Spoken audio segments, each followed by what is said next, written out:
ಕಾಮನಬಿಲ್ಲು ಇತ್ತಂತೆ.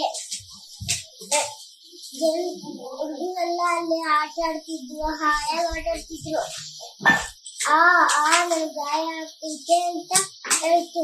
ಅವಾಗ ಹೇಳಿದಾಗ ನಾನು ನೋಡಿದ್ಮೇಲೆ ಹೋಗ್ಬಿಡ್ತೀನಿ, ಜನರು ನನ್ನ ಮೇಲೇನೋ ಹೇಳ್ತಿದ್ದಾರೆ ಅಂತ ಅನ್ಕೊಂಡ್ಬಿಟ್ಟು ಮೇಲೆ ಹೋದಾಗ ಅದ್ರ ಮೇಲೆ ಚಿಟ್ಟೆ ಇತ್ತು.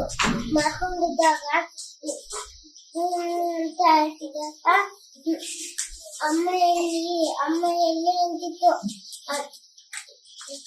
ಅವಾಗೆ ಏನು ಅಳೋ ಸೌಂಡ್ ಬರ್ತೈತೆ, ಏನು ಚಿಟ್ಟೆ ನಿನಗೇನು ಆಯ್ತು ಅಂತ ಕೇಳ್ಬಿಟ್ಟು ನಮ್ಮಮ್ಮ ನನ್ನ ಕೆಳಗಡೆ ಹುಡುಕ್ತಿದ್ದಾರೆ. ನಾನು ರಾತ್ರಿ ಆದಾಗ ನಿಮ್ಮ ಮೇಲೆ ಮರ್ತೋಗಿ ಮಲ್ಕೊಂಡಿದ್ದೀನಿ, ನನಗೆ ಬೆಳಿಗ್ಗೆ ರೆಕ್ಕೆ ಕೊಡು, ನಾನು ನನ್ನ ಅಮ್ಮ ಹತ್ರ ಹೋಗ್ಬೇಕು ಅಂತ ಹೇಳ್ತಿತ್ತು. ಸರಿ, ನಾನು ನಿಮ್ಗೆ ಬೆಳಿಗ್ಗೆ ರೆಕ್ಕೆ ಕೊಡ್ತೀನಿ ಅಂತ ಹೇಳಿದಾಗ ಬೆಳಿಗ್ಗೆ ಎದ್ದೇಳ್ಬಿಟ್ಟು ನೋಡಿದಾಗ ರೆಕ್ಕೆ ಇತ್ತು. ರೆಕ್ಕೆ ತಗೊಂಡು ಬಾಯ್ ಕಾಮನಬಿಲ್ಲು, ನೀನು ನನಗೆ ರೆಕ್ಕೆ ಕೊಟ್ಟಿದ್ದಕ್ಕೆ ಸ್ವಾಗತ,